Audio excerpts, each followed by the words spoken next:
আসসালামু আলাইকুম ওয়া রাহমাতুল্লাহি ওয়া বারাকাতুহু। বিসমিল্লাহ ওয়াসসালাতু ওয়াসসালামু আলা রাসূলিল্লাহ।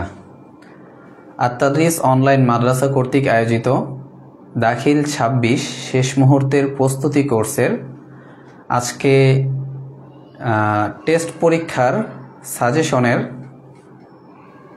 আজকে ফ্রি ক্লাসের যারা দাখিল ২৬ ব্যাচের যে সমস্ত ছাত্রছাত্রী আছেন সকলকে জানাচ্ছি আন্তরিক শুভেচ্ছা ও মুবারকবাদ। আজকে আত-তাদরিস অনলাইন মাদ্রাসা কর্তৃক আয়োজিত দাখিল ২৬ শেষ মুহূর্তের প্রস্তুতি কোর্সের টেস্ট পরীক্ষার সাজেশনমূলক ফ্রি ক্লাসগুলোর আজকে তৃতীয় ক্লাস। আজকের বিষয় হচ্ছে আল আকায়েদ ওয়াল ফিকহ। এই বিষয়ের নির্ধারিত কিতাব, নির্ধারিত যেই সাবজেক্ট, এই বিষয়টার এই সাবজেক্টের যেই সাজেশনমূলক ফ্রি ক্লাসগুলো আমাদের আত-তাদরিস অনলাইন মাদ্রাসা থেকে চলছে। আজকে তৃতীয় ক্লাস এবং আজকের বিষয় হলো আল আকায়েদ ওয়াল ফিকহ। আজকে আমরা আমাদের এই ক্লাসে আল আকায়েদ ওয়াল ফিকহ এই বিষয়টার প্রস্তুতিমূলক, প্রত্যেকের মাদ্রাসায় তো এখন আমাদের মাদ্রাসায় যেহেতু মডেল টেস্ট পরীক্ষা সামনে আগত, কাজেই আমরা এই মডেল টেস্টের প্রস্তুতিমূলক সাজেশন এবং দিক নির্দেশনামূলক আলোচনা আমরা আজকে আমাদের ক্লাসে করব, যেটা আশা করি সকলের জন্য এবং সকল শিক্ষার্থীদের জন্য, যারা দাখিল ২৬-এর পরীক্ষার্থী আছেন, আমাদের সকলের জন্য এই দিক নির্দেশনাগুলো এবং এই বিষয়গুলো খুবই হেল্পফুল হবে। এবং এই বিষয়গুলো আমাদের জন্য শুধু দাখিল পরীক্ষার যে টেস্ট পরীক্ষা মাদ্রাসায় অনুষ্ঠিত হয় এটা নয়, বরং আমাদের মূল যে পরীক্ষা আছে দাখিল, এই পরীক্ষার জন্য খুবই গুরুত্বপূর্ণ। তো আপনারা যারা আমাদের সাথে যুক্ত হচ্ছেন দ্রুত কমেন্টে জানিয়ে দিন কে কে যুক্ত হচ্ছেন এবং কোথা থেকে যুক্ত হচ্ছেন। অল্প কিছুক্ষণের মধ্যে ইনশাআল্লাহ তাআলা আমরা আমাদের নির্ধারিত যে আলোচ্য বিষয় থেকে আমরা শুরু করব ইনশাআল্লাহ তাআলা।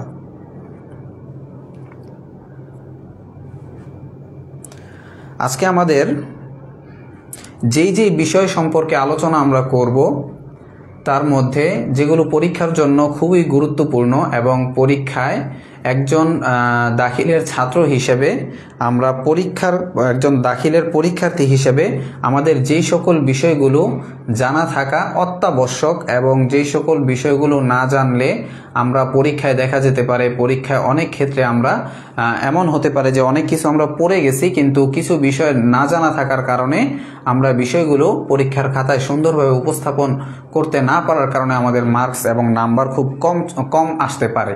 তো এই বিষয়গুলো যদি আমরা মাথায় রাখি এবং এই দিক নির্দেশনাগুলো যদি আমরা ফলো করি এবং এই দিক নির্দেশনাগুলো যদি আমরা মেনে চলি, সেক্ষেত্রে আমাদের পরীক্ষা অনেকাংশে ভালো হবে ইনশাআল্লাহু তাআলা।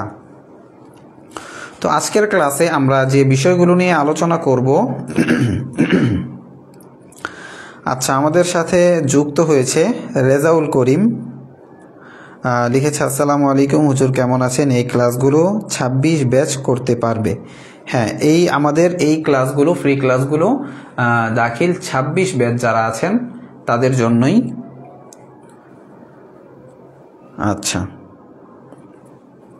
তো দাখিল ২৬ ব্যাচের যে সমস্ত শিক্ষার্থী বৃন্দ আছেন আপনাদের জন্য এই ক্লাসগুলো এবং এই ফ্রি ক্লাসের দিক নির্দেশনাগুলো খুবই গুরুত্বপূর্ণ এবং এই দিক নির্দেশনাগুলো জানা থাকলে আমরা পরীক্ষায় অনেকাংশে আমাদের নাম্বার বেশি থেকে বেশি তুলে নিয়ে আসতে পারবো ইনশাআল্লাহ তাআলা।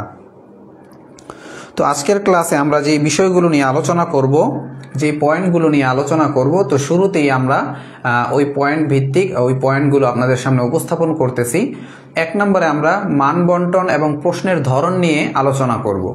অনেক সময় দেখা যায় যে আমরা পরীক্ষা যেহেতু চলে আসে, পরীক্ষার জন্য আমরা শুধু গাইড বই নিয়ে মানে গজ বাঁধা পড়া শুরু করে দিই, কিন্তু আমাদের মান বন্টন এবং প্রশ্নের ধরনটা কেমন হবে, প্রশ্নের মান বন্টনটা কেমন, এই বিষয়ে আমাদের অনেকেরই ধারণা থাকে না। তো এই ধারণাটা না থাকার কারণে আমরা পরীক্ষায় গিয়ে পরীক্ষার খাতায় অনেক সময় ভুলভাল এদিক সেদিক হয়ে যায় আমাদের। কিন্তু যেই বিষয়গুলো যদি আমরা মান বন্টন সম্পর্কে এবং প্রশ্নের ধরন সম্পর্কে আমাদের আইডিয়া এবং বেসিক একটা ধারণা, একটা নলেজ আমরা নিয়ে যাই পরীক্ষার হলে, সেক্ষেত্রে কিন্তু আর আমাদের এই বিষয়গুলো নিয়ে আর ঝামেলায় পড়তে হয় না। আচ্ছা, আমি দেখতে পাচ্ছি আমাদের সাথে অনেকেই যুক্ত হয়েছে, মাশাআল্লাহ। তো যারা যারা যুক্ত হচ্ছেন দ্রুত কমেন্ট করে জানিয়ে দিন কে কে যুক্ত হচ্ছেন, কমেন্টে সাড়া দিয়ে দিন। এতে করে আমরা বুঝতে পারবো আসলে আমাদের ছাত্রছাত্রীরা শুধু কি মানে দেখছে না, অ্যাক্টিভ আছে, মনোযোগের সাথে আমাদের ক্লাসগুলো শুনছে, আমাদের দিক নির্দেশনাগুলো শুনছে। আচ্ছা, যুক্ত হয়েছে HM আবদুল্লাহ আল জারির, লিখেছে আসসালামু আলাইকুম হুজুর, কেমন আছেন? ওয়ালাইকুম আসসালাম ওয়া রাহমাতুল্লাহ। এই তো আলহামদুলিল্লাহ ভালো আছি। MD পারভেজ ইসলাম, আচ্ছা MD পারভেজ ইসলাম লিখছে পরীক্ষা দেওয়ার পর ক্লাস। আসলে এক এক মাদ্রাসার মডেল টেস্টগুলো এক এক সময়, কাজেই আমরা মানে যেহেতু আমাদের একটা কোর্স চলমান এবং আপনাদের এই দাখিল শেষ মুহূর্তের প্রস্তুতি কোর্সটা 1 তারিখ থেকে আশা করি শুরু হবে, এই জন্য মানে আমরা একটু ব্যস্ততার মধ্যেই সময় পার করছি। আরও আগে শুরু করা উচিত ছিল, কিন্তু এখনও যেহেতু অধিকাংশ মাদ্রাসার মডেল টেস্ট চলমান এবং অধিকাংশটা শুরুই হয়নি, কাজেই এখনও মানে আমরা মানে চিন্তা করেছি যে এখনও সময় আছে, এখনও চাইলে আমরা করতে পারবো। তো সেই দিক থেকেই পারভেজ ইসলাম আমরা আমাদের ক্লাসটা করেছি। আচ্ছা, আপনি যদি আমাদের সাথে যুক্ত থাকেন, পারভেজ ইসলাম, যদিও আপনার পরীক্ষা শেষ, কিন্তু এখান থেকে পরীক্ষার জন্য দিক নির্দেশনামূলক অনেক পাথেও আপনি আশা করি পাবেন। যুক্ত হয়েছে আমাদের গত কোর্সের ছাত্র মুস্তাকিম হাসান, লিখেছে সরি ওস্তাদজি, আমি ক্লাসটা করতে পারছি না, কালকে আমার আরবি দ্বিতীয় পত্র। আচ্ছা ঠিক আছে, ধন্যবাদ মুস্তাকিম হাসানকে। আবদুল্লাহ আল জারির লিখেছে হুজুর কিছু মনে করেন না, একটু তাড়াতাড়ি ক্লাসটা শুরু করলে ভালো হতো। আগামীকাল, আচ্ছা পারভেজ ইসলাম, আগামীকাল কার বাংলা দ্বিতীয় পরীক্ষা? আচ্ছা ঠিক আছে, আমরা আর কাল বিলম্ব করব না, আমরা এখনই আমাদের ক্লাসটা শুরু করে দিব। তো বলতেছিলাম যে আমাদের আজকের ক্লাসে যে বিষয়গুলো নিয়ে আমরা আলোচনা করব, এর মধ্যে 1 নম্বর বিষয় হচ্ছে মান বন্টন এবং প্রশ্নের ধরন, 2 নম্বর হচ্ছে সময় বন্টন। আচ্ছা, আমাদের সাথে যুক্ত হয়েছে খালিদ রেদওয়ান, আমাদের গত কোর্সের ছাত্র, লিখেছে আসসালামু আলাইকুম, আজকে আমার আকায়েদ পরীক্ষা হয়েছে। আচ্ছা, অনেকেরই দেখি আকায়েদ পরীক্ষা হয়ে গেছে, মাশাআল্লাহ। তো হলেও সমস্যা নেই, এটা শুধু যে আকায়েদের সাথেই সম্পৃক্ত এমন না, বুঝে আসছে? এখান থেকে আপনি আকায়েদের সাজেশনগুলো পাবেন, সাজেশনগুলো হয়তো আপনার মডেল টেস্টে কাজে লাগবে না, কিন্তু পরীক্ষার দিক নির্দেশনামূলক যে বিষয়গুলো আছে এগুলো অবশ্যই এখান থেকে আশা করি শিখতে পারবেন। আচ্ছা হ্যাঁ, বোর্ড পরীক্ষার সময় এগুলো কাজে আসবে। আচ্ছা, তাহলে 2 নম্বর বিষয়টা হচ্ছে আমরা যে বিষয় নিয়ে আলোচনা করব সেটা হচ্ছে প্রশ্নের জন্য, প্রত্যেকটা প্রশ্নের জন্য সময় বন্টন। মান বন্টন মানতে হচ্ছে মার্কস, মানে যত মার্কে পরীক্ষা, কোন প্রশ্নে কত মার্ক সেটা বন্টন।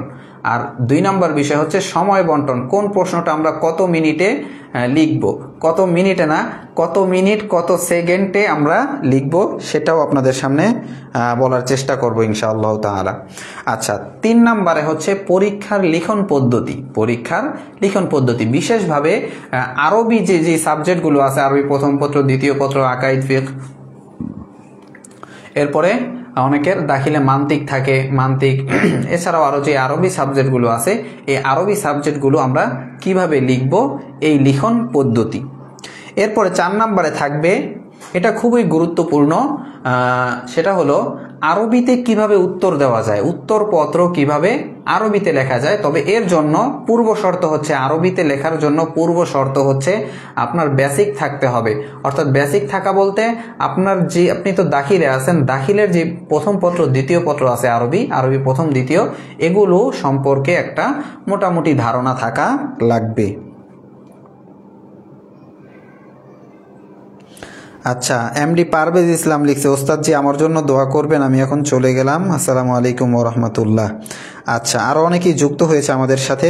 এমডি সরওয়ার, আমাদের আগামীকাল আকাইদ এক্সাম। আচ্ছা ঠিক আছে, তো বলেছিলাম যে অনেক জায়গায় এখনও পরীক্ষা চলমান বা অনেক জায়গায় আকাইদ পরীক্ষা হয়নি, বেশিরভাগ জায়গায় হয়নি। আচ্ছা, যুক্ত হয়েছে আব্দুর রহিম, সরওয়ার হুসাইন, হজরত আলী। আচ্ছা, অনেকেই যুক্ত হয়েছে, মাশাআল্লাহ, সকলে সালাম দিয়েছেন, সকলকে একসাথে ওয়ালাইকুম আসসালাম ওয়া রাহমাতুল্লাহি ওয়া বারাকাতুহু। আচ্ছা, 4 নাম্বার বিষয় ছিল যেটা আমরা আলোচনা করলাম। 5 নাম্বার হচ্ছে আমরা একটা প্রশ্ন নিয়ে আসছি আপনাদের সামনে, বড় প্রশ্নগুলো আমরা কিভাবে খাতায় উপস্থাপন করব এই বিষয়গুলো আমরা আপনাদেরকে আজকে দেখিয়ে দিব ইনশাআল্লাহ তাআলা। তো আশা করি সকলেই ক্লাসের শেষ পর্যন্ত থাকবেন। আশা করি এখান থেকে আপনারা ভালো একটা নলেজ, ভালো একটা জ্ঞান আপনারা এখান থেকে আহরণ করতে পারবেন ইনশাআল্লাহ তাআলা।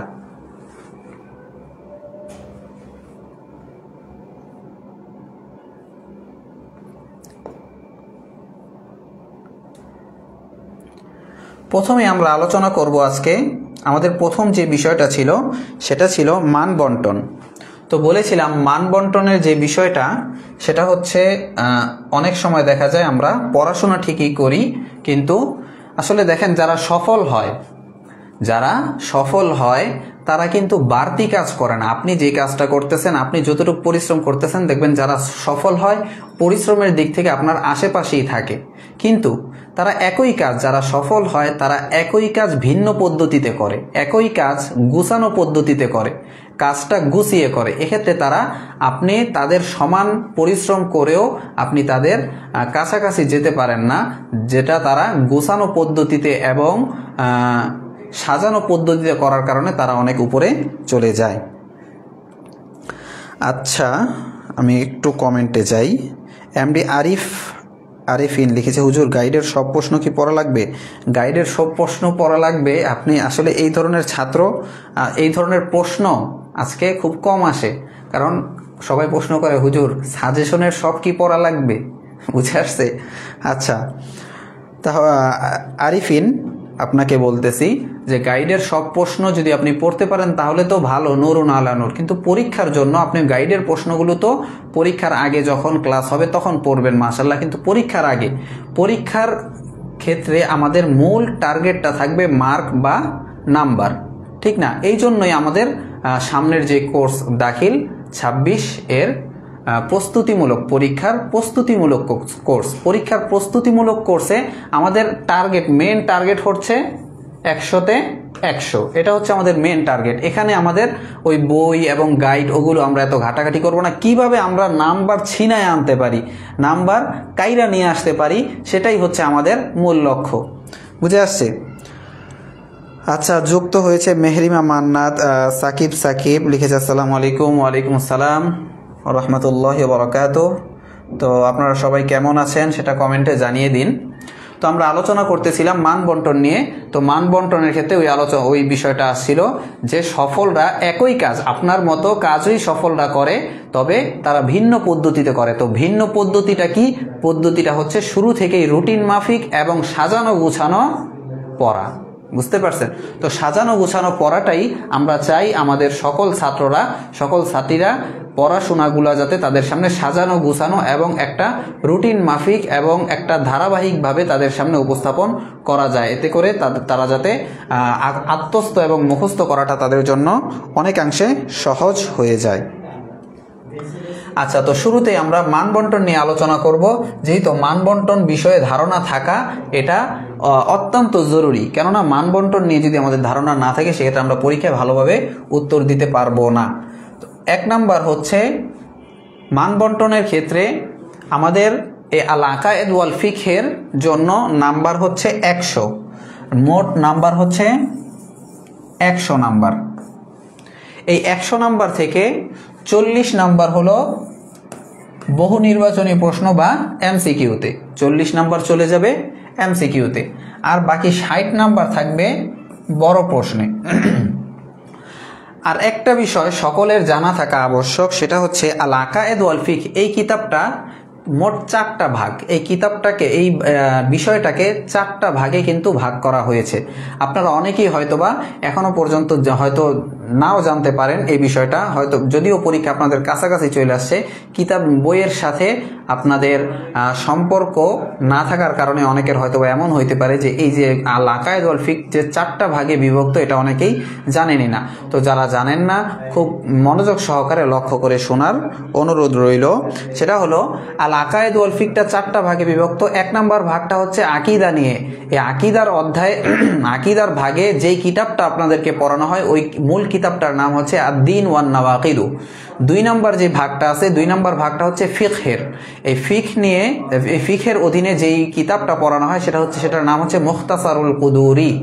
3 নম্বর হচ্ছে আল আখলাক, অর্থাৎ মানুষের চরিত্র নৈতিকতা নিয়ে যে একটা অধ্যায়, একটা ভাগ আছে এই আল আকায়েদ ওয়াল ফিকহের মধ্যে, এই ভাগটা পড়ানো হয়। 4 নম্বরে হচ্ছে উসুলে ফিকহ সম্পৃক্ত, উসুলে ফিকহ সংক্রান্ত আলোচনা, এবং ওই আলোচনাটা যেই কিতাব থেকে পড়ানো হয় ওই কিতাবের নাম হচ্ছে উসুলুশ শাসি। তাহলে এখান থেকে আশা করি সকলেই যে আপনাদের যে মেন বইটা আছে, মেন বই সম্পর্কে একটা ধারণা পেয়ে গেছেন। তো এই ধারণাটা কেন দিলাম? কারণ মান বন্টন বুঝতে হলে আপনাদের এই ধারণাটা বুঝতে হবে। কারণ আপনাদের পুরো কিতাবটা, পুরো বইটা 4টা ভাগে বিভক্ত। এই 4টা ভাগ থেকেই আপনাদের মূলত প্রশ্নগুলো আসবে। আচ্ছা, মুর্শিদুর রহমান শাহ এমডি মুজাহিদ যুক্ত হয়েছে। লিখেছে আসসালামু আলাইকুম, সবাই কেমন আছেন? এই তো আলহামদুলিল্লাহ, আমি ভালো আছি। সবাই এখনো জানায় নাই সবাই কেমন আছে। আচ্ছা ঠিক আছে, তাহলে বলতেছিলাম যে মান বন্টনের ক্ষেত্রে প্রথম যে বিষয়টা সেটা হচ্ছে বহু নির্বাচনী প্রশ্ন বা এমসিকিউ। এই এমসিকিউতে থাকবে 40 নাম্বার মার্ক। তো এই যে এই 40 নাম্বার কোথা থেকে আসবে? দেখেন, প্রথম যেই আপনাদের কিতাবের বলছি 4টা ভাগ, প্রথম হচ্ছে আকায়েদ অংশ। এই আকায়েদ অংশ থেকে 12টা প্রশ্ন থাকবে, এমসিকিউর 12টা প্রশ্ন থাকবে আদ-দীন ওয়ান নওয়াকিদু, অর্থাৎ আকায়েদের প্রথম ভাগ থেকে। এবং দ্বিতীয় যেই ভাগটা আছে সেটা হচ্ছে ফিকহ, অর্থাৎ বলেছিলাম যে 2 নম্বর ভাগটা হচ্ছে ফিকহ সংক্রান্ত, এবং 2 নম্বর ভাগটা মুখতাসারুল কুদুরি নামক কিতাব থেকে আপনাদেরকে পড়ানো হয়। এবং এই 2 নম্বর ভাগ অর্থাৎ মুখতাসারুল কুদুরি কিতাব থেকে থাকবে 12টা প্রশ্ন। তাহলে 12 এখানে হলো 24। এরপরে হচ্ছে আল আখলাক অংশ। আখলাক মানে নৈতিকতা, নীতি নৈতিকতা সম্পর্কে, আচার আচরণ সম্পর্কে একটা ভাগ আছে। এই ভাগের মধ্যে এই ভাগ থেকে থাকবে 8টা প্রশ্ন। এরপরে 4 নম্বর ভাগ হচ্ছে উসুলুল ফিকহ, অর্থাৎ উসুলুশ শাসি নামক যে কিতাবটা পড়ানো হয় ওই ভাগ থেকে এবং ওই কিতাব থেকে প্রশ্ন আসবে 8টা। তাহলে 8 8 16 আর 12 12 24, এই মোট 40টা প্রশ্ন থাকবে। 40টারই উত্তর লিখতে হবে এবং 40 একে মোট নাম্বার হচ্ছে 40। তাহলে আশা করি আপনারা এই বহু নির্বাচনী প্রশ্ন বা নৈমিত্তিক বলেন বা এমসিকিউ বলেন, এমসিকিউ প্রশ্নের মধ্যে যেই প্রশ্নগুলো আসবে এই প্রশ্নগুলো কোন ভাগ থেকে কয়টা আসবে আশা করি সেটা সকলের স্পষ্ট হয়েছে। আচ্ছা, তারপরে আমরা রচনামূলক প্রশ্ন নিয়ে একটু আলোচনা করি। রচনামূলক প্রশ্নটা হচ্ছে, রচনামূলক প্রশ্নগুলো খ বিভাগে এখানে আমরা নিয়ে আসছি। রচনামূলক প্রশ্ন, রচনামূলক প্রশ্নের মান হচ্ছে 60। রচনামূলক প্রশ্নের মান হলো 60। তো এই যে 60 মার্ক, এই 60 মার্কও ওই 4টা অধ্যায় থেকেই মিলিয়ে প্রশ্ন আসবে। তো এই কোন অধ্যায় থেকে কয়টা প্রশ্ন আসবে সেটা আমি আপনাদের সামনে উপস্থাপন করতেছি। তো প্রথমেই আমরা আকায়েদ অধ্যায় থেকে দেখব। আকায়েদ অধ্যায় থেকে 2টা বড় প্রশ্ন আসবে, এই 2টা থেকে আপনার একটা লিখতে হবে। 2 নম্বর হচ্ছে ফিকহ ভাগ থেকে আপনার 3টা প্রশ্ন আসবে, 3টা থেকে 2টা লিখতে হবে।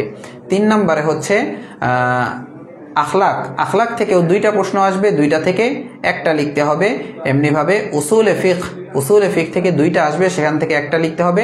সর্বশেষ উসুল ফিকহ এবং উসুলে ফিকহের ইতিহাস, ফিকহ এবং উসুলে ফিকহের ইতিহাস থেকেও 2টা প্রশ্ন আসবে, সেখান থেকে একটা লিখতে হবে। এই মোট আপনার প্রশ্ন লিখতে হবে এখানে 6টা।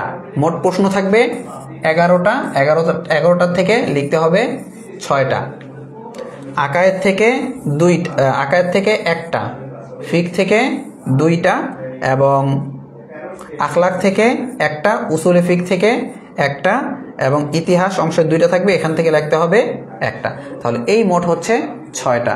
মোট প্রশ্ন থাকবে 11টা, 11টার থেকে লিখতে হবে 6টা। তো এই 6টা প্রশ্ন, এই 6টা প্রশ্নে থাকবে 10 করে, 6 10 60 মার্কস। এই 60 আর এই 40 মিলে, দোনোটা মিলে হচ্ছে 100 মার্কে আপনাদের পরীক্ষা হবে। আশা করি আপনাদের এই এতটুকু আলোচনার মাধ্যমে মান বন্টনটা সকলের কাছে স্পষ্ট হয়ে গিয়েছে। আচ্ছা, আরিফিন লিখেছে, পরীক্ষা কমন উপযোগী সাজেশন পেলে ভালো হয়, পরীক্ষার আগের রাতে এতগুলো প্রশ্ন পড়া কষ্টকর হুজুর। আচ্ছা, ঠিক আছে, হ্যাঁ, সাজেশন এখানে আছে, আমি আপনাদেরকে দেখাবো। তো এই জন্য একটু সময় দিবেন, যেহেতু আমরা আর কি একটা ধারাবাহিক আলোচনা করছি। তো ধারাবাহিক আলোচনার ক্ষেত্রে শুরুতেই যদি আমি সাজেশনে চলে যাই, সেটা মানে খারাপ দেখায়। কাজেই এই ধারাবাহিক আলোচনাটা আশা করি আপনি শেষ পর্যন্ত থাকবেন, এতে করে আপনি পরীক্ষার সাজেশনটা পেয়ে যাবেন ইনশাআল্লাহ তাআলা। আচ্ছা, 2 নাম্বার যে বিষয়টা, সেটা হচ্ছে সময় বন্টন। এই যেই বহু নির্বাচনী প্রশ্ন হচ্ছে 40 মার্ক এবং 40টাই থাকবে, আর বড় প্রশ্ন থাকবে 6টা, এবং বহু নির্বাচনী প্রশ্ন থাকবে 40টা। আমাদের কাছে সময় আছে 3 ঘন্টা সময় আছে আমাদের কাছে, আমাদের হাতে সময় থাকবে 3 ঘন্টা। 3 ঘন্টা মানে 3 6 18, 180 মিনিট। 180 মিনিট সময় আমাদের হাতে আছে। এই 180 মিনিট সময় আমাদের এই বিষয়গুলো লিখতে হবে। তো প্রথমে আমরা আসি এমসিকিউর ক্ষেত্রে। এমসিকিউর মধ্যে প্রশ্ন থাকে 40টা। তো এমসিকিউ যেহেতু হয়তো বৃত্ত ভরাট করা লাগে, অথবা আপনার একটা উত্তর খাতায় শুধু লিখতে হয়, এতে লিখতে 1 মিনিটের বেশি সময় লাগার কথা না। তো এই 40টা প্রশ্নে যদি আমরা 1 মিনিট করে ধরি, 1 মিনিট হইলে কত মিনিট হয়? 40 মিনিট। তাহলে 180 থেকে মাইনাস হচ্ছে 40, থাকে কত? 140 মিনিট আমাদের হাতে আছে। এই 140 মিনিটে আমাদের এই 6টা প্রশ্ন সম্পূর্ণভাবে লিখতে হবে। 140 মিনিট থেকে যদি আমরা প্রত্যেক প্রশ্নের জন্য 20 মিনিট করে রাখি, তাহলে 6টা প্রশ্ন লিখতে আমাদের সময় লাগবে 120 মিনিট। তাহলে মাইনাস যদি আমরা 120 দেই, তাহলে আমাদের কাছে থাকে আরো 20 মিনিট। তো এই 20 মিনিট আমরা হাতে রাখবো, তো যাতে করে কোনো প্রশ্ন যদি আপনার একটু বড় হয়, বা কোনো প্রশ্ন যদি একটু মানে এমন হয় যে আমরা এই প্রশ্নের ক্ষেত্রে একটু চিন্তা ভাবনা করে লেখা লাগে, সেক্ষেত্রে আমরা এই 20 মিনিট ওই প্রশ্নগুলোর মধ্যে আমরা এই সময়টা কাজে লাগাবো। তাহলে আমরা এই এমসিকিউ প্রশ্নটা 1 মিনিটের মধ্যে একটা উত্তর দেওয়ার চেষ্টা করব, এবং বড় প্রশ্নের ক্ষেত্রে প্রত্যেকটা প্রশ্ন আমরা 20 মিনিটের মধ্যে লিখে শেষ করব। 20 থেকে সর্বোচ্চ 25 মিনিট এর উপরে যাতে কোনো প্রশ্নের সময় না যায়। এতে করে কি হবে, অনেক সময় দেখা যায় আপনার যেভাবেই হোক, আপনি যেমন ছাত্রই হন না কেন, আপনার 100 আনসার করে আসতেই হবে। বুঝে আসছে? তাহলে আপনি একটা ভালো ফলাফলের আশা করতে পারেন।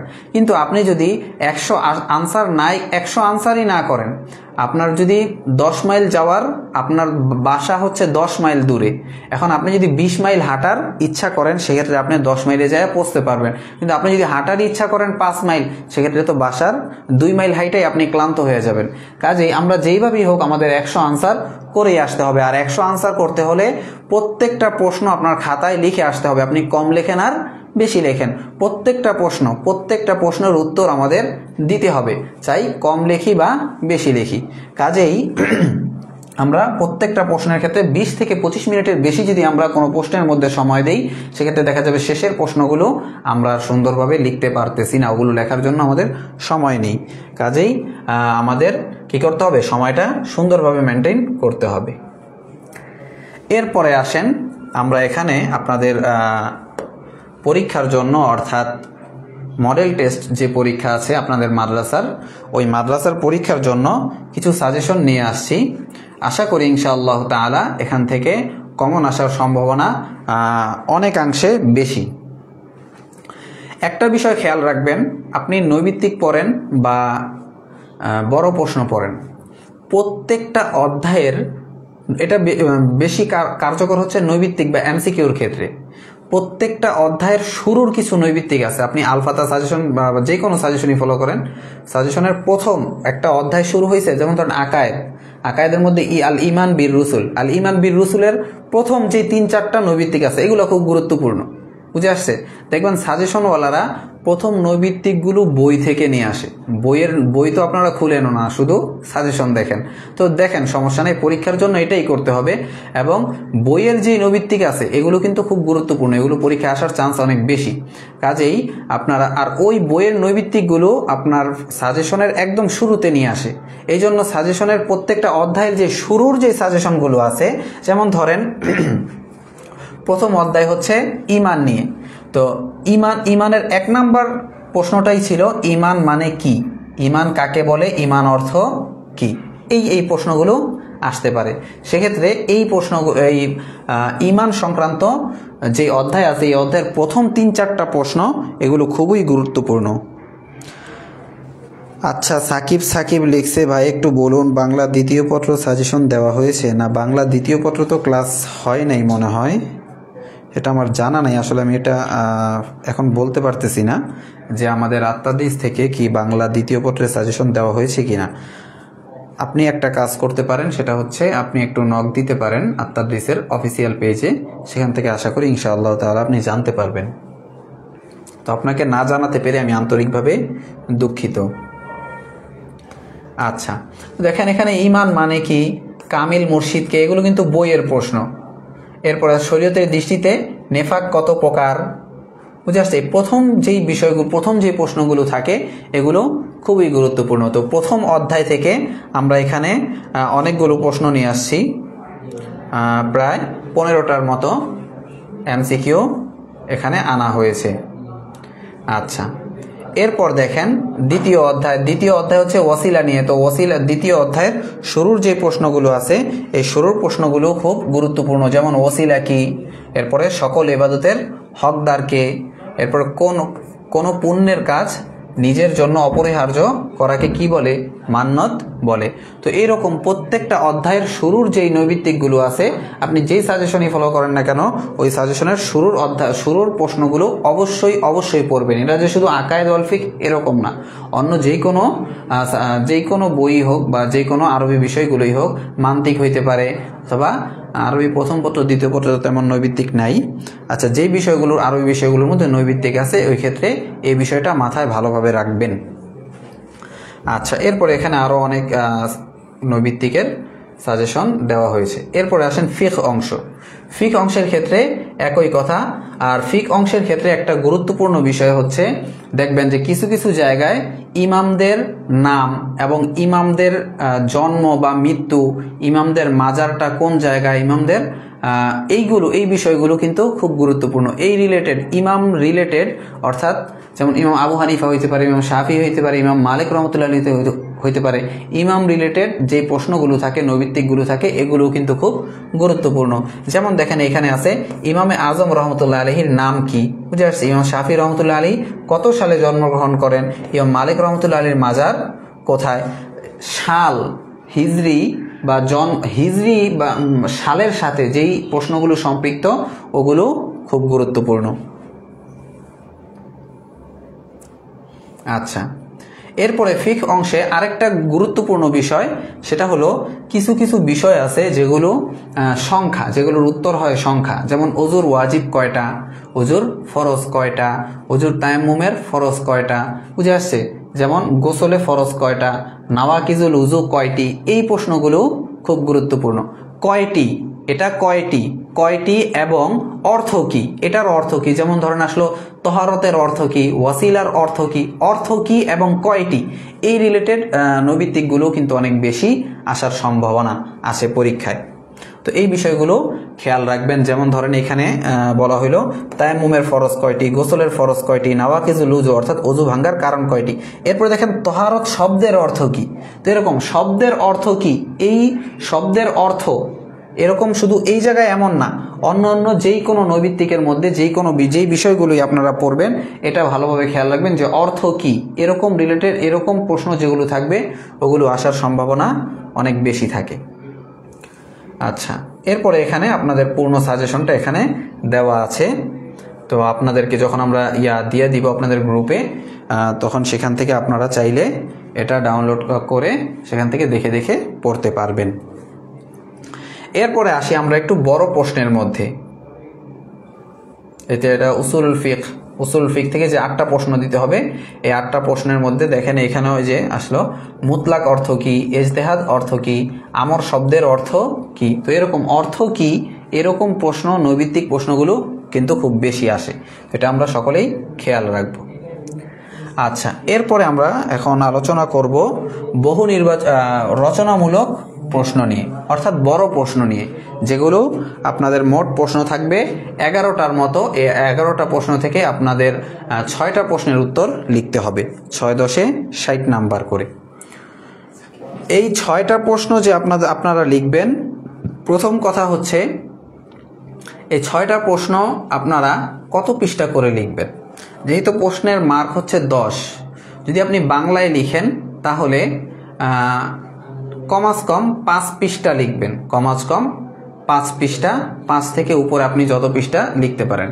আর যদি আরবিতে উত্তর দিতে পারেন সেক্ষেত্রে 5 পৃষ্ঠা লিখলেই যথেষ্ট। আরবিতে উত্তর দিলে আপনার 5 পৃষ্ঠা লিখলেই আশা করি যথেষ্ট হবে। তো এখানে শুরুতেই বলেছিলাম যে 4টা ভাগ আমাদের এই আকাইদ ওয়াল ফিকটা, পুরো বিষয়টা বা পুরো কিতাবটা বা পুরো বইটা 4টা ভাগে বিভক্ত। প্রথম ভাগটাই হচ্ছে আকাইদ অংশ, প্রথম ভাগ। এই আকাইদ অংশ থেকে আপনারা 2টা প্রশ্ন পাবেন, 2টা থেকে একটা লিখতে হবে। তো এই আকায়েদ থেকে আমরা সাজেশনমূলক 4টা প্রশ্ন নিয়ে আসছি। 1 নম্বর হচ্ছে আকায়েদের সংজ্ঞা দাও, আকিদার প্রয়োজনীয়তা বর্ণনা করো। 2 নম্বর কোরআন ও সুন্নাহর আলোকে ঈমানের পরিচয় দাও, আল মুমিনুল কামিলের জন্য কি কি গুণাবলী অপরিহার্য বর্ণনা করো। তো 2 নম্বর যে প্রশ্নটা আছে আপনারা মাদ্রাসা পরীক্ষার জন্য এটা স্কিপ করতে পারেন। তো আপনারা 1 নম্বর এটা খুবই গুরুত্বপূর্ণ। এর সাথে সাথে আরো 2টা, সেটা হচ্ছে কুফুর বলতে কি বুঝো এবং মুআজিজা কাকে বলে। এই 3টা প্রশ্ন আপনাদের মাদ্রাসা প্রশ্ন বা আচ্ছা, মোহাম্মদ হুজাইফা লিখছে, হুজুর গাইডে তো উত্তরগুলো অনেক বড়। হ্যাঁ, গাইডের উত্তরগুলো যেখানে বড়, যেগুলো বড় থাকে ওগুলো আপনি যদি পারেন একটু শর্ট করবেন, বুঝে আসছে, যদি মুখস্থ করার ক্ষেত্রে। আর যদি মুখস্থ করতে পারেন তাহলে তো সমস্যা নেই, আপনি 5 পৃষ্ঠার উপরে যত ইচ্ছা তত লিখেন, সমস্যা নেই। তো আমাদের প্রস্তুতিমূলক কোর্সে আমরা যেহেতু লেকচার শিট দিয়ে পড়াবো, সেক্ষেত্রে আমরা গাইডের ক্ষেত্রে দেখব যে কোন কোন প্রশ্নগুলোর মধ্যে অতিরিক্ত আলোচনা বা অতিরিক্ত কথা আছে। সেক্ষেত্রে আমরা ওগুলোকে কাটছাট করে আপনাদেরকে ওইভাবে পড়ানোর চেষ্টা করব, যাতে করে আপনার বড় প্রশ্নগুলোকে আর বড় না মনে হয়, ছোটই মনে হয়। আচ্ছা, তাহলে আকাইদ অংশ থেকে এই 3টা প্রশ্ন পড়লে আশা করি আপনাদের এখান থেকে কমন আসবে। এরপরে ফিক অংশটা একটু বড়। ফিক অংশটা এমনিতে একটু বড়। ফিক অংশটার মধ্যে 3টা ভাগ আছে। ফিক অংশটার মধ্যে আপনাদের এই আকায়েদ ওয়াল ফিকের মধ্যে 3টা ভাগ, অর্থাৎ কিতাবুত তাহারাত অর্থাৎ আপনার পবিত্রতা সংক্রান্ত অধ্যায়, 2 নম্বর কিতাবুস সলাত নামাজ সংক্রান্ত অধ্যায়, 3 নম্বর হচ্ছে কিতাবুল হজ সংক্রান্ত অধ্যায়। এই 3টা অধ্যায় থেকে এই 3টা অধ্যায় মিলাইয়া যেহেতু ফিকের অংশটা, এই জন্য ফিক অংশটার থেকে প্রশ্ন একটু বেশি আনা হয়েছে। এখানে আমরা 8টা প্রশ্ন আপনাদের সামনে নিয়ে আসছি। 1 নম্বর হলো ফিক কাকে বলে, ফিকের আলোচ্য বিষয় কি, এর প্রয়োজনীয়তা কি, বিস্তারিত আলোচনা করো। তো মাদ্রাসা পরীক্ষা হোক বা মেন পরীক্ষা হোক, এটা খুবই গুরুত্বপূর্ণ। এরপরে তহারত শব্দের অর্থ কি, নাওয়াকিদুল উযু কয়টি ও কি কি, এটাও ইসের জন্য খুব গুরুত্বপূর্ণ। এরপরে আছে আপনার মাদ্রাসার পরীক্ষক যদি একটু মানে কঠিন টাইপের হয়, অর্থাৎ সে যদি চায় যে একটু কঠিন কিছু দিবে পরীক্ষার মধ্যে, সেক্ষেত্রে সে কিন্তু এই প্রশ্নটা অবশ্যই দিবে। সেটা হচ্ছে আল মাউল মুস্তামাল, আল মাউদ দাইম, আল মাউল জারি, এর সংজ্ঞা দাও এবং এগুলোর হুকুম বর্ণনা করো। সেই দৃষ্টিকোণ থেকে আপনারা এই প্রশ্নটাও পড়বেন, কেননা এটা যদি মানে এমন হয় যে এটা মানে বোর্ড পরীক্ষায় আসার সম্ভাবনা কম, কিন্তু মাদ্রাসার পরীক্ষায় আসার সম্ভাবনা বেশি। এমনিভাবে সুর বা ঝুটা কাকে বলে, তা কত প্রকার, কি কি, সলাতের। তো এই চারটা প্রশ্ন হচ্ছে কিতাবুস সলাত থেকে। সরি কিতাবুত তাহারত থেকে, এই 4টা প্রশ্ন হচ্ছে কিতাবুত তাহারত থেকে। 5 নাম্বার প্রশ্নটা হচ্ছে সলাতের অর্থ কি, সলাতের শর্ত, রোকন, ওয়াক্ত বর্ণনা করো। এরপরে 6 নাম্বার জামাতের হুকুম বর্ণনা করো ইমামতির জন্য। এটা আপনারা 6 এবং 7 আপনারা স্কিপ করতে পারেন মাদ্রাসার পরীক্ষার জন্য, কিন্তু এই হজটা গুরুত্বপূর্ণ। 8 নাম্বার হজ, এটা গুরুত্বপূর্ণ। তো এখান থেকে এই 8টা থেকে আপনারা কমাস কম 6টা অনুসরণ করতে পারেন। হ্যাঁ ইয়াসির রহমান, হ্যাঁ পিডিএফ দেওয়া হবে, আপনাদের যে গ্রুপ আছে ফ্রি গ্রুপ, ওইখানে পিডিএফ দিয়ে দেওয়া হবে সাজেশনের। আচ্ছা, এরপরে 3 নাম্বার যে অংশটা আপনাদের, সেটা হচ্ছে আখলাক থেকে আপনার 2টা বড় প্রশ্ন থাকবে, সেখান থেকে একটা দিতে হবে। তো আখলাকের মধ্যে 1 নম্বরে হলো হসনুল মুআমালা বলতে কি বুঝো, হসনুল মুআমালার গুরুত্ব আলোচনা করো, এমনি তাওবার পরিচয় দাও, এর পদ্ধতি ফজিলত বর্ণনা করো, কবিরা গুনাহের পরিচয় দাও। এখান থেকে ইনশাআল্লাহ তাআলা একটা প্রশ্ন অবশ্যই কমন পাবেন। এরপর অংশটা হচ্ছে উসুলুল ফিক থেকেও এইভাবে 2টা প্রশ্ন থাকবে, সেখান থেকে একটা দিতে হবে। খাস কাকে বলে, কত প্রকার কি কি, এমনিভাবে মুতলাক মুকাইয়াদ, এমনিভাবে হাকিকত মাজাজ এবং নস কাকে বলে, নসের। তো এই প্রথম 3টা, এই উসুলুল ফিকের প্রথম 3টা খুব বেশি গুরুত্বপূর্ণ, প্রথম 3টা থেকে আসবেই অবশ্যই ইনশাআল্লাহ তাআলা। আর 4 নাম্বারটা আপনারা অপশনাল হিসেবে রাখতে পারেন। 4 নাম্বারটা হচ্ছে ওই ক্ষেত্রে যখন আপনার পরীক্ষক যদি কি হয়, একটু কঠিন মেজাজের হয়, বা সে যদি চাই প্রশ্নটা একটু কঠিন করি, সেক্ষেত্রে কিন্তু সে এটা দিয়া দিবে, সে এটাই 3 নাম্বার এবং এই 4 নাম্বার এবং 3 নাম্বারটাও দিতে পারে, কারণ 3 নাম্বারটাও মোটামুটি কঠিন। আচ্ছা, এরপরে উসুলুল ফিক, ইলমুল ফিক ও উসুলুল ফিকের ইতিহাস, এই ইতিহাস থেকে বা ক্রমবিকাশ থেকে আপনাদের 2টা প্রশ্ন থাকবে, সেখান থেকেও একটা লিখতে হবে। 1 নম্বর কুদুরি গ্রন্থকারের গ্রন্থ প্রণেতার জীবনী ও কুদুরি গ্রন্থের বৈশিষ্ট্যসমূহ। 2 নম্বরে ইলমুল ফিকের গুরুত্ব ও উহার বিকাশ সম্পর্কে যা জানো লিখো। 3 নম্বরে এই 2টা গুরুত্বপূর্ণ। 3 নম্বর উসুল ফিকের সংজ্ঞা দাও, উসুল ফিকের আলোচ্য বিষয় প্রয়োজনীয়তা বর্ণনা করো। এখানে এই 1 2 3 4 এই 4টা একটু বেশি গুরুত্বপূর্ণ, এই 4টার থেকে যে কোনোটা আসার সম্ভাবনাই বেশি। তো এই 5 নাম্বারটা আপনারা চাইলে স্কিপ করতে পারেন।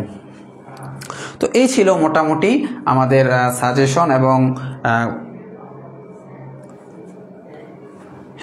এই ছিল আমাদের সাজেশন। এখন আপনাদেরকে আমরা এর পরবর্তী যে আলোচনাটা, সেটা হচ্ছে যে পরীক্ষায় এই উত্তরগুলো আমরা যে লিখব, লেখার পদ্ধতিটা কি হবে, কিভাবে লিখলে আমরা বেশি থেকে বেশি নাম্বার পেতে পারি। যেহেতু আমি প্রথমেই বলেছি আমাদের মূল লক্ষ্য, এখন যেহেতু আমাদের পরীক্ষার প্রস্তুতিমূলক কোর্সটাই হচ্ছে পরীক্ষার প্রস্তুতিমূলক, তো পরীক্ষার প্রস্তুতির ক্ষেত্রে আমাদের মানে মূল লক্ষ্যই থাকবে কিভাবে আমরা নাম্বার কি করতে পারি, ছিনায়া আনতে পারি।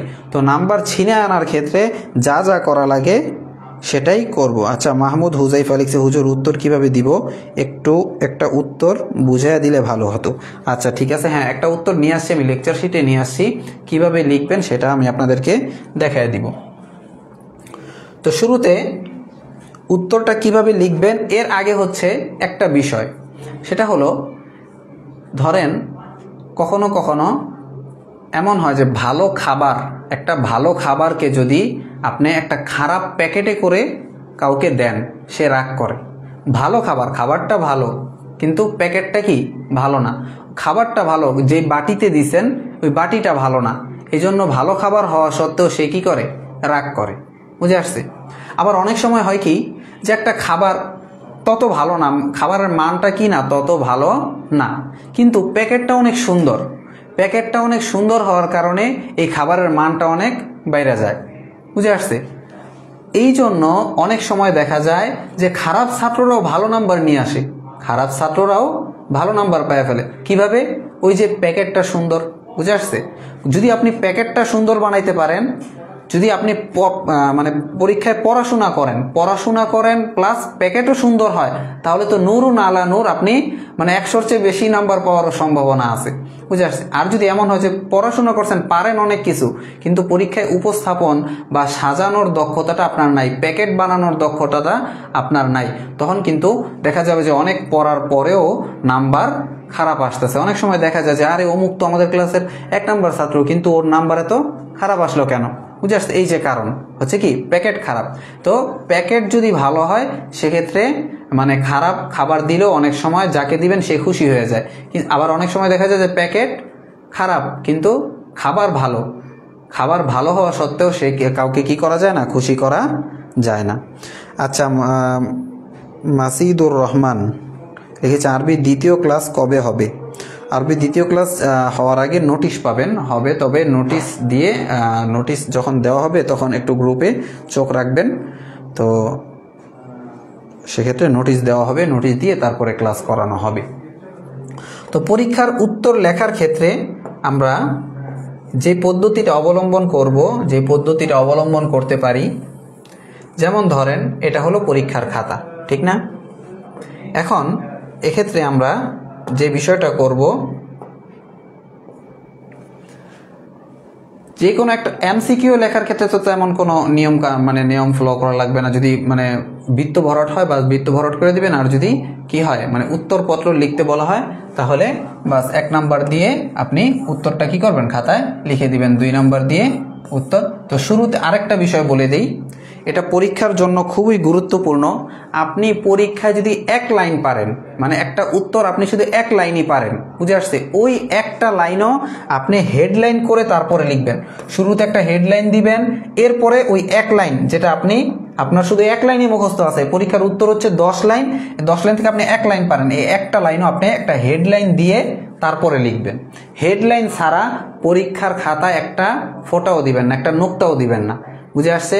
কারণ পরীক্ষার খাতায় যখন হেডলাইন ছাড়া লেখা থাকে, ওই লেখাগুলোকে পরীক্ষক মানে কোনো হেডলাইন ছাড়া হওয়ার কারণে তার মাথার মধ্যে মানে এটা ঢুকে যায় যেটা তেমন গুরুত্বপূর্ণ না, বা এটা মানে শুধুই লিখছে এরকম। কিন্তু যখন আপনি এখানে লিখবেন যে সলাতের পরিচয়, ঠিক আছে। এখন আপনি সলাতের পরিচয় শুধু একটা জানেন, সলাত মানে রহমত, সলাতের অর্থ রহমত, এই একটা অর্থই আপনি এখানে এভাবে লিখেন, বুঝে আসছে। তাহলে কি হবে, পরীক্ষক আপনার এই প্রশ্নে যদি 5 নাম্বার হয়, আপনি কমাস কম আপনি 1 নাম্বার পাবেন, বুঝে আসছে। আর যদি শুধু এখানে লিখে দেন, কোনো হেডলাইন নাই, বাস এখানে শুধু লিখে দিলেন সলাতের অর্থ হচ্ছে রহমত, বুঝে আসছে, সেক্ষেত্রে কিন্তু আপনি তেমন বেশি নাম্বার পাওয়ার, পরীক্ষককে আকর্ষণ করার আপনার পদ্ধতি এটা হবে না। আর পরীক্ষককে যদি আপনি আকর্ষণ করতে না পারেন বা পরীক্ষককে খুশি করতে না পারেন, সেক্ষেত্রে কিন্তু নাম্বার পাওয়া খুবই কষ্টকর। তো বলতেছিলাম, যদি হয় এমসিকিউ হয়, সেক্ষেত্রে এইভাবে আপনারা যদি খাতায় উত্তর লিখতে হয় এভাবে লিখবেন। আর যদি বৃত্ত ভরাট করা লাগে, সেক্ষেত্রে তো আর কোনো কথাই নেই, বৃত্ত ভরাট করে দিবেন, বাস। এখন আসি বড় প্রশ্নের ক্ষেত্রে। বড় প্রশ্নের ক্ষেত্রে আমরা যে বিষয়গুলো লক্ষ্য রাখবো, এর মধ্যে 1 নাম্বার যেটা বললাম সেটা হলো কি, 1 নাম্বার হেডলাইন দিয়ে লেখা, হেডলাইন। তো প্রথমে আমরা কি করব, যে প্রশ্নটা আসবে আল জওয়াবু আনিস সুয়ালিল আউয়াল। আচ্ছা, এটা বাইরে হয়ে গেছে, ধরেন এটা ভিতরে। এই আল জওয়াবু আনিস সুয়ালিল আউয়াল মানে কি, প্রথম প্রশ্নের উত্তর। এক্ষেত্রে একটা বিষয় খেয়াল রাখবেন, আরবি যে সাবজেক্টগুলো আপনি আরবি সাবজেক্টগুলোতে আরবিতে পরীক্ষা দেন বা বাংলায় পরীক্ষা দেন, এটা আপনি আরবিতেই লেখার চেষ্টা করবেন। আল জওয়াবু আনিস সুয়ালিল আউয়াল এটা আরবিতেই লেখার চেষ্টা করবেন, এটা কখনো মানে বাংলায় লিখবেন না, যেহেতু এটা আরবির সাথে সম্পৃক্ত। আকায়েদ ওয়াল ফিকহ পরীক্ষা অথবা আরবি প্রথম পত্র হোক, দ্বিতীয় পত্র হোক, এই পরীক্ষাগুলোর ক্ষেত্রে আপনারা এই আল জওয়াবু আনিস সুয়ালিল আউয়ালটা কিসে লিখবেন, আরবিতেই লিখবেন। অথবা আল জওয়াবু আনিস সুয়ালিল আউয়াল, সানি, সালেস যেটা হইতে পারে। আরেকটা কাজ করতে পারেন, এটা আরেকটু মানে আনকমন বা সুন্দর হবে, আল জওয়াবু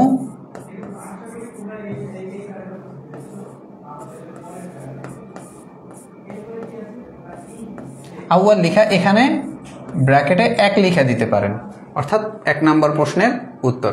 এটা করতে পারেন, নাও করতে পারেন। এরপরে ধরেন একটু ডিজাইন করলেন, ডিজাইন আপনারা আমার চেয়ে অনেক ভালো পারেন, যা ইচ্ছা তা করতে পারেন এখানে, এইভাবে অনেকে মানে, কিন্তু এগুলোর ক্ষেত্রে সময় নষ্ট করবেন না, বুঝে আসছে? এই ডিজাইনের ক্ষেত্রে এমন করবেন না, উপলক্ষের পিছনে পইরা লক্ষ্য যাতে না হারায় যায়, উপলক্ষের পিছনে পইরা লক্ষ্য হারাইলে হবে না, বুঝে আসছে?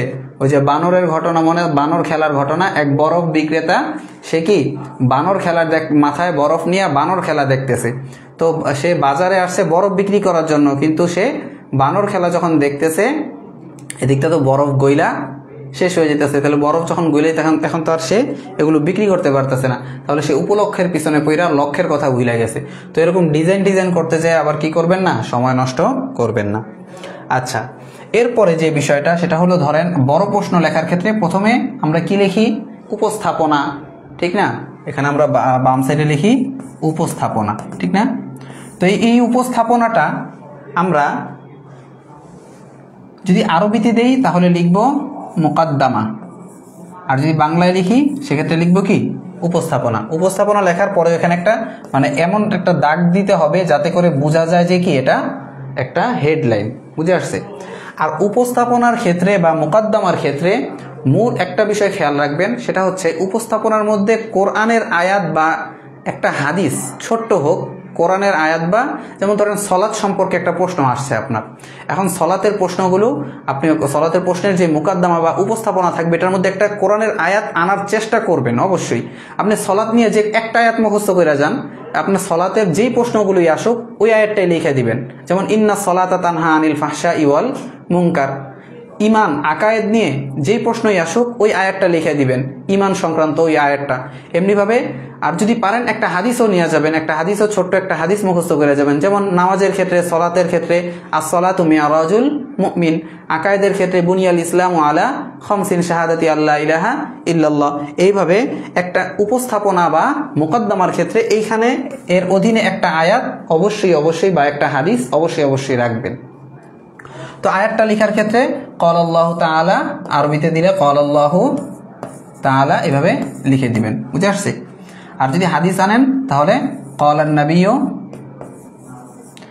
নাবিয়্যু সাল্লাল্লাহু আলাইহি ওয়াসাল্লাম অবশ্যই লিখবেন খাতায়, বুঝে আসছে? এরকম করবেন না শুধু সদ দিয়ে রাইখা দিবেন, বুঝে আসছে? এরকম করবেন না, সাল্লাল্লাহু আলাইহি সাল্লাম লিখবেন, বরং আরো সুন্দর করে লিখবেন, আরো ডিজাইন করে লিখবেন সাল্লাল্লাহু আলাইহি সাল্লাম, বুঝে আসছে? যেমন ধরুন আপনাদেরকে একটা সিস্টেম শিখিয়ে দিই, এখানে ছোট্ট করে সাল্লাল্লাহু আলাইহি সাল্লাম লেখার এইভাবে ইয়াটা একটা টান দিবেন, এরপরে উপরে আল্লাহ লিখবেন, পরে এইভাবে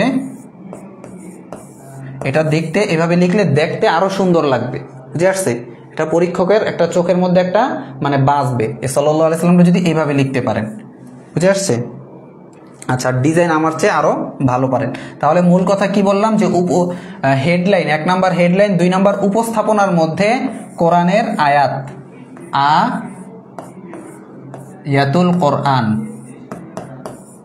আয়াতুল কোরআন অর্থাৎ কোরআনের আয়াত অথবা হাদিসের অংশ। আচ্ছা, এরপরে যে বিষয়গুলো আমরা লিখব, যদি পরিচয় বর্ণনা করার ক্ষেত্রে হয়, পরিচয় বর্ণনা করার ক্ষেত্রে অবশ্যই 2টা জিনিস নিয়ে আসবো, শাব্দিক অর্থ এবং পারিভাষিক অর্থ। শাব্দিক অর্থ আমরা 3টা মুখস্থ করে যাব, আর বাকি যেগুলো থাকবে এর বেশি যদি থাকে ওগুলো আমরা ভাষা দেখে যাব, পরীক্ষার হলে যতটুকু মনে থাকে অতটুকু লিখবেন, বুঝে আসছে? এর বেশি লেখা লাগবে না। 2 নাম্বার হচ্ছে পারিভাষিক অর্থ। পারিভাষিক অর্থের ক্ষেত্রে আমাদের দেখা যায় যে আসলে আমরা তো মানে সব পরীক্ষার সময় তো যে শুধু একটা প্রশ্ন পড়তে হয় এমন না, কয়েকশো প্রশ্ন পড়তে হয়, যে শুধু আকায়েদ ওয়াল ফিকহ পরীক্ষা এমনটা তো না। আকায়েদ ফিকহ পরীক্ষা, আরবি প্রথম দ্বিতীয়, এরপরে ওইটা সেটা অনেক পড়তে হয়। তো অনেক পড়ার ক্ষেত্রে যদি একটা মুখস্থ করি, এটা করাও অনেক কষ্ট। তো আমি এখন যেটা বলতে চাচ্ছি সেটা হচ্ছে পারিভাষিক অর্থ মুখস্থ করার ক্ষেত্রে এমন একটা সংজ্ঞা মুখস্থ করবেন যেটা দিয়ে আরো 2-3টা বানানো যায়, বুঝে আসছে? যেই সংজ্ঞাটা মুখস্থ করলে আরো 2-3টা সংজ্ঞা বানানো যায়। তো কিভাবে বানানো যায় আমি একটা প্রশ্ন নিয়ে আসছি, ওইটা তখন আপনাদেরকে বুঝিয়ে দিব। হেডলাইনের পর থেকে লিখবেন, যেমন ধরেন এই যে এখানে একজন বলছে যে হুজুর হেডলাইনের পর থেকে লিখবো নাকি হেডলাইনের মানে এই যে ধরেন লিখলেন উপস্থাপনা, ঠিক আছে? এখানে লিখলেন উপস্থাপনা, এভাবে দাগ দিয়া এখান থেকে লেখা শুরু করবেন, বুঝে আসছে? আর এখানে একটা চেষ্টা করবেন হেডলাইনগুলো কালি দিয়া ইয়া করে দিতে, একটু লাল তো না, নীল বা সবুজ যেটা হোক এটা দিয়া এভাবে ধরেন 2টা দাগ দিয়া দিলেন, অথবা এইভাবে এইভাবে এইভাবে ইয়া করে দিলেন, যেভাবেই হোক মানে ডিজাইনটা করে দিবেন। আচ্ছা, তো এরপরে বলতেছিলাম যে আপনার ওই যে কি বলে পারিভাষিক অর্থ, পারিভাষিক অর্থের ক্ষেত্রে এমন পারিভাষিক অর্থটা মুখস্থ করবেন যেই পারিভাষিক অর্থটা দিয়ে 2-3টা বানানো যায়, এতে করে কি হবে আপনার ব্রেনেও চাপ কমবে, সময়ও বাঁচবে, বুঝে আসছে? এরপরে সর্বশেষ যে কথা সেটা হলো এই যে আমরা তো সাধারণত বাংলায় পরীক্ষা দিই, ঠিক না? বাংলায় পরীক্ষা দিলে তো একটা নাম্বার পাওয়া যায়, কিন্তু আমরা এই পরীক্ষাটা যদি আরবিতে দিই সেক্ষেত্রে কিন্তু পরীক্ষক আপনার খাতাটা দেখার সাথে সাথে আপনি যত কিছুই লেখেন, কিন্তু পরীক্ষকের মাথায় যদি এইটা আপনি না ঢুকাইতে পারেন যে আপনি একজন ভালো ছাত্র, কখনো আপনি কিন্তু সে আপনাকে ভালো নাম্বার দিবে না। পরীক্ষকের মাথায় এইটা ঢুকাইতে হবে যে পরীক্ষক আপনার খাতার প্রথম পৃষ্ঠাটা খুইলেই যাতে সে একথা বলতে বাধ্য হয় যে ছাত্রটা ভালো। যদি একথা ঢুকাইতে পারেন পরীক্ষকের মাথায়, এরপরে যদি আপনি আগডুম বাগডুমও লেখা রাখেন, দেখবেন যে অটোমেটিক নাম্বার পেয়ে যাবেন, বুঝে আসছে কথা? তো পরীক্ষকের মাথায় এই বিষয়টা কিভাবে ঢুকানো যায়, এই বিষয়টা ঢুকানোর ক্ষেত্রে আপনি যে কাজটা করবেন, আপনি যে প্রশ্নগুলো পারেন বড় প্রশ্নের মধ্যে, প্রথম যে প্রশ্নটা সবচেয়ে ভালো পারেন এটা সর্বপ্রথম লিখবেন। লাগলে এই প্রশ্নে 5 মিনিট সময় আপনি বেশি দেন, তারপর এটা একটু সুন্দর করে ভালোভাবে লিখবেন, বুঝে আসছে? আচ্ছা, এরপরে আমরা আলোচনা করব যে বিষয়টা, সেটা হলো কিভাবে আরবিতে পরীক্ষা দেওয়া যায়। যেহেতু আরবিতে পরীক্ষা দিলে নাম্বার বেশি, আরবিতে পরীক্ষা দিলে পরীক্ষক আপনার খাতা খুইলে ডাইরেক্ট বুঝা ফেলে যে কি ছাত্রটা ভালো, যেহেতু আরবিতে লিখছে। আরবিতে যারা তারা লিখতে পারে না, তো আরবিতে লেখার ক্ষেত্রে আপনার প্র্যাকটিস লাগবে। প্র্যাকটিস ছাড়া কখনো কি করবেন না, আরবি লিখতে যাবেন না, তখন কিন্তু হিতে বিপরীত হইব, তখন লাড্ডু পাবেন। কারণ অনেক সময় দেখা যায় যে অনেক ছাত্ররা কি করে যে আরবি লিখতে পারে না, জীবনও লেখে নাই, জীবনও আরবিতে পরীক্ষা দেয় নাই, দাখিল মূল পরীক্ষায় যায় অর্থাৎ ফাইনাল পরীক্ষায় যায় সে কি করছে, আরবিতে উত্তর লেখা শুরু করছে। অর্থাৎ এটা তো কি মানে একটা প্রবাদ আছে যে আমার মাথায় চুল কাটা শিখো না, আমার মাথায় চুল কাটা শিখো না।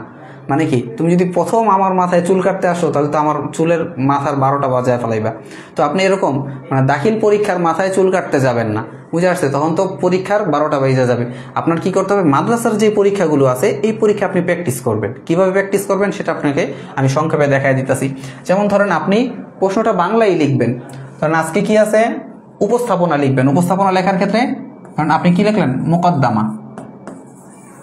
মুকদ্দমাটা লিখলেন আরবিতে, ঠিক আছে? উপস্থাপনা এর বিপরীতে আপনি কি লিখলেন, উপস্থাপনা না লেখা মুকদ্দমা লিখলেন। মুকদ্দমাটা এই সাইডে লিখবেন, যেহেতু আপনি বাংলায় পরীক্ষা দিবেন এই সাইডে লিখবেন মুকদ্দমা, বুঝে আসছে? মুকদ্দমার মধ্যে কি নিয়ে আসতে হয়, আয়াত এবং হাদিস নিয়ে আসতে হয়, ঠিক না? প্রথমে আপনি কি করলেন, ক্বাল আল্লাহু তাআলা। এটা তো এই ক্বাল আল্লাহু তাআলা এটা লেখার জন্য তো অনেক আরবি জানা লাগে না, একবারে আরবিতে অনার্স মাস্টার্স করে তারপরে এটা লেখা লাগে নাকি? এটা যে কেউ লিখতে পারে, ক্বাল আল্লাহু তাআলা। এটা লিখে কোরআনের আয়াত তো আরবিতে, এটা তো আর বাংলায় লিখবেন, এটা যেহেতু মুখস্থ করে গেছেন কোরআনের আয়াতটা লিখবেন। এরপরে ক্বালান নাবিয়্যু সাল্লাল্লাহু আলাইহি ওয়াসাল্লাম লিখলেন, লিখে এরপরে হাদিসটা লিখলেন। এরপর আপনি এখান থেকে বাংলায় উপস্থাপনাটা লেখা শুরু করেন, বুঝে আসছে? আচ্ছা, এটা গেল একটা। এরপরে আসেন, এইভাবে একটু একটু করে প্র্যাকটিস করতে হবে মাদ্রাসার পরীক্ষাগুলোতে। কারণ মাদ্রাসার পরীক্ষাগুলোতে আপনার নাম্বার কম আসলেও তেমন কোনো সমস্যা নেই। যদি একটু আরবি একটু বাংলার কারণে আপনাকে 1 নাম্বার কমায় দেয়, তেমন কিছু আসবে যাবে না। এরপরে হচ্ছে যেমন ধরেন অজুর ফরজ আপনি লিখবেন। অজুর ফরজ 4টা। আপনি এখানে হেডলাইন তো দিতেই হবে, হেডলাইন আরবিতে দেন আর বাংলায় দেন। বাংলায় না দিয়া হেডলাইনটা আরবিতে দিলেন, আরবিতে হেডলাইন দেওয়া অজুর ফরজ সমূহ, এর আরবি কি, ফারাইজুল উযুই। এটা তো সহজ, ফারাইজুল উযুই এটা দিলেন, এটা এভাবে দিয়া বাস এখান থেকে লেখা শুরু করলেন। আর যদি পারেন অজুর ফরজগুলো তো আরবিতে লেখা যায়, 1 নাম্বার দিয়ে আপনি লিখলেন যে কি, প্রথমে কি করা, অজুর ফরজের মধ্যে সমস্ত মুখ ধৌত করা। তাহলে গসলুল ওয়াজহি, এগুলো সহজ আছে আরবিতে, যদি পারেন আরবি দিলেন, আর যদি আরবিতে নাই পারেন এগুলো এখানে একটু প্র্যাকটিস করলেন, বুঝে আসছে? হেডলাইনটা প্র্যাকটিস করে এখানে আপনি বাংলায় লিখলেন, ঠিক আছে? তো এইভাবে একটু একটু করে আমরা কি করতে পারি, আরবিতে লেখার অভ্যাস করতে পারি। অভ্যাস ছাড়া আপনি ডাইরেক্ট যদি আরবিতে লিখতে চান, দাখিল পরীক্ষায় যায়, মূল পরীক্ষায় যায়, বার্ষিক পরীক্ষায় যায়, সেক্ষেত্রে কিন্তু পস্তাতে হবে, এটা করা যাবে না। একটু একটু মাদ্রাসার পরীক্ষাগুলোতে একটু একটু করে আরবিতে লেখা শিখতে হবে। আচ্ছা, তাহলে আমাদের মানে মোটামুটি এখানে আলোচনা আমরা শেষ করতে পারি। এরপরে আমরা যে বিষয়টা নিয়ে আপনারা একটা আবদার করছিলেন যে একটা প্রশ্ন যাতে আপনাদেরকে কি করি একটু দেখায় দিই, তো একটা প্রশ্ন আমি সলাত থেকে একটা প্রশ্ন নিয়ে আসছি। তো এখানে দেখেন, আল জওয়াবু আনিস সুয়ালিল আউয়াল, প্রথম প্রশ্নটা সলাতের আবিধানিক পারিভাষিক অর্থ কি, সালাতের শর্ত, রোকন এবং রোকনগুলো বর্ণনা করো। তার সোয়াল আল জওয়াবু আনিস সুয়ালিল আউয়াল লিখে প্রথমে ভূমিকা যদি পারেন তাহলে বাংলায়, যদি বাংলায় লিখেন তাহলে তো হলোই, আর যদি বাংলায় না লিখেন চেষ্টা করবেন আরবিতে লিখতে, সেক্ষেত্রে ওই সাইড থেকে লিখবেন আল্লাহ তাআলা বলেছেন ইন্নাস সালাতা তানহা আনিল ফাহশাই ওয়াল মুনকার। এরপর একটা হাদিস নিয়ে আসবেন আস-সালাতু মিরাজুল মুমিন। এরপরে একটু মানে সলাত এবং সলাত নিয়ে কোরআনে কি আছে এবং সলাতের সাথে মানুষের কি সম্পর্ক, এই জাতীয় কিছু কথা আপনারা উপস্থাপনার মধ্যে লিখে দিবেন। উপস্থাপনার মধ্যে মূল যে বিষয়টা একটা হাদিস এবং একটা কোরআনের আয়াত আনার চেষ্টা অবশ্যই করবেন। এরপরে আসেন সলাতের পরিচয় বর্ণনা করার ক্ষেত্রে। পরিচয় বর্ণনা করার ক্ষেত্রে দুইটা জিনিস রাখতে হয়, এক নম্বর আবিধানিক অর্থ এবং আবিধানিক অর্থ। কখন আবিধানিক অর্থ বর্ণনা করার ক্ষেত্রে একটা বিষয় মনে রাখবেন, সবসময় নাম্বার দিয়ে লিখবেন, বুঝে আসছে? একদম মাঝ বরাবর আবিধানিক অর্থটা এখানে লিখে এরপর এখান থেকে 1 2 3, বুঝে আসছে? এইভাবে নাম্বার দিয়ে দিয়ে 2টা 3টা যাই হোক লিখবেন, বুঝে আসছে? এরপরে আসেন পারিভাষিক অর্থ।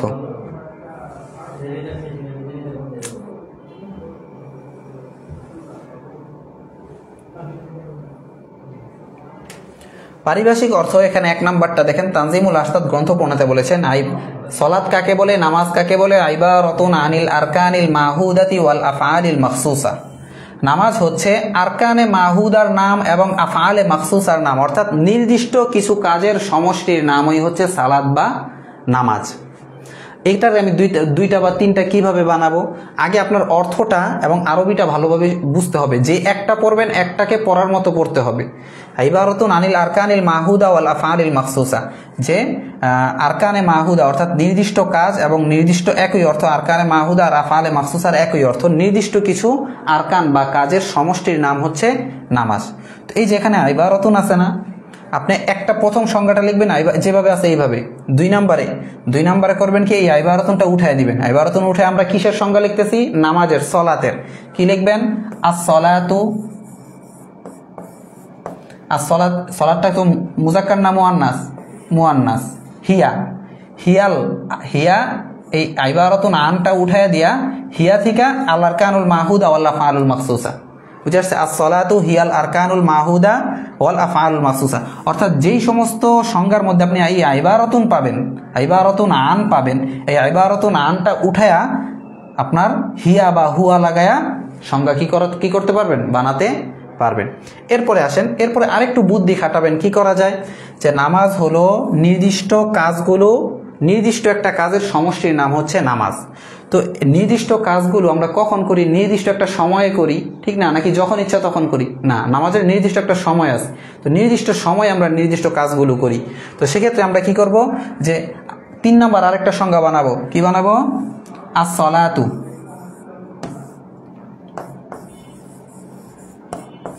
আস-সলাতু হিয়াল আরকানুল মাহুদা, আরকানুল মাহুদা ওয়াল আফআলিল মাখসুসা, শেষে যায় এটার সাথে লাগাই দিব ফি আওকাতিন, আওকাতিন মাখসুসা, অর্থাৎ নির্দিষ্ট কাজ নির্দিষ্ট সময়ে করার নাম হলো কি, নামাজ। তো এইভাবে আমরা একটা সংজ্ঞা মুখস্থ করে এটাকে আগ পিস করে কাটসাট করে আরো কয়েকটা সংজ্ঞা কি করতে পারি, বানাতে পারি।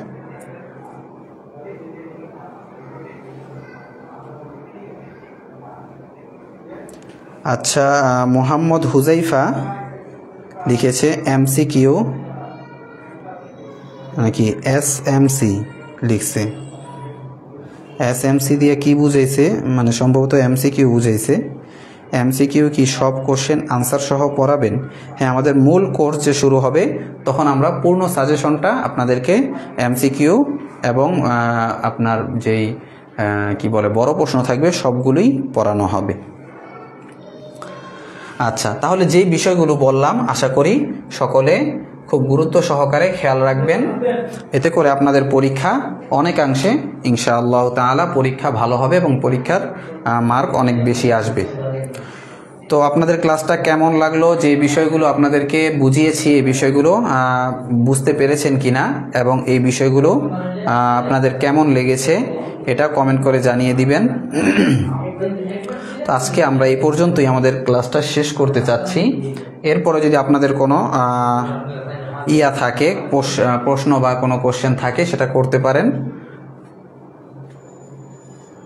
আচ্ছা, হ্যাঁ, শেষ মুহূর্তের প্রস্তুতি কোর্স যে আছে হবে মোহাম্মদ হুজাইফা, শেষ মুহূর্তের প্রস্তুতি কোর্সে আমরা এই বিষয় নিয়ে মানে আপনার MCQ এবং বড় প্রশ্ন যেগুলো মানে আমরা সাজেশন তৈরি করেছি, এই সাজেশনগুলো আমরা আপনাদের সামনে, মানে আমাদের মূল লক্ষ্য হচ্ছে একটা ছাত্রকে এরকম একটা যোগ্যতায় পৌঁছে দেওয়া, এরকম একটা যোগ্যতায় নিয়ে যাওয়া, দাঁড় করিয়ে দেওয়া, যাতে করে সে 100 থেকে 100 ছিনায় আনতে পারে। বুঝে আসছে? যেহেতু আমাদের এটা পরীক্ষা কেন্দ্রিক কোর্স, তো পরীক্ষার মূল মাকসাদ হচ্ছে আপনার মূল মাকসাদ বলা যায় না, পরীক্ষার মাকসাদ হচ্ছে আপনার নাম্বার। তো নাম্বার কিভাবে অর্জন করতে হয় এটা ইনশাআল্লাহ তাআলা আপনাদেরকে আমরা হাতে কলমে দেখিয়ে বুঝিয়ে এবং শিখিয়ে দিব ইনশাআল্লাহ তাআলা। আচ্ছা, কারো কোনো প্রশ্ন থাকলে করতে পারেন। তো একজন প্রশ্ন করছিলেন যে বাংলা ক্লাসটা আরবি দ্বিতীয় পত্র কবে হবে এবং বাংলা প্রশ্ন না তো সাজেশন, বাংলা দ্বিতীয় পত্রের সাজেশনটা দেওয়া হয়েছে কিনা। ঠিক আছে, এটা আমি জানিয়ে দিব আপনাদের গ্রুপে, এই দুইটা প্রশ্নের উত্তর চলে যাবে।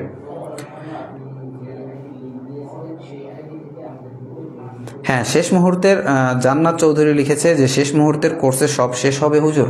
হ্যাঁ, আমাদের শেষ মুহূর্তের কোর্সে এই আকায়েদ ওয়াল ফিকহ নিয়ে প্রায় 20-22টা ক্লাস হবে এবং অন্যান্য ক্লাসও হবে, সব বিষয়ের ক্লাসই হবে। তো এই মানে আমরা তো এখন সাজেশন ভিত্তিক পড়াবো আপনাদেরকে, অর্থাৎ এখান থেকে ইনশাআল্লাহ তাআলা আপনাদের পরীক্ষায় আসবেই। তো ওইভাবেই আপনাদের সাজেশনটাকে তৈরি করা হয়েছে, এর বাইরে আসার সম্ভাবনা খুবই কম। তো যদি আপনাদের ভাগ্য খারাপ না হয় আর কি। আচ্ছা, তো এটা দুষ্টামি করে বললাম, আপনার ইনশাআল্লাহ এখান থেকে আসার সম্ভাবনা অনেকটাই বেশি। সেক্ষেত্রে আমরা এখান থেকে এই সাজেশন থেকে ফুল সাজেশনটা আপনাদেরকে পড়িয়ে বুঝিয়ে এবং শিখিয়ে দিব। আচ্ছা, তাহলে আজকের ক্লাসটাই পর্যন্ত এখানে আমরা শেষ করছি। দেখা হচ্ছে এরপরের প্রস্তুতি কোর্সে। ওই পর্যন্ত সকলে ভালো থাকবেন, সুস্থ থাকবেন। ওমা আলাইনা ইল্লাল বালাগ। আসসালামু আলাইকুম ওয়া রাহমাতুল্লাহি ওয়া বারাকাতুহু।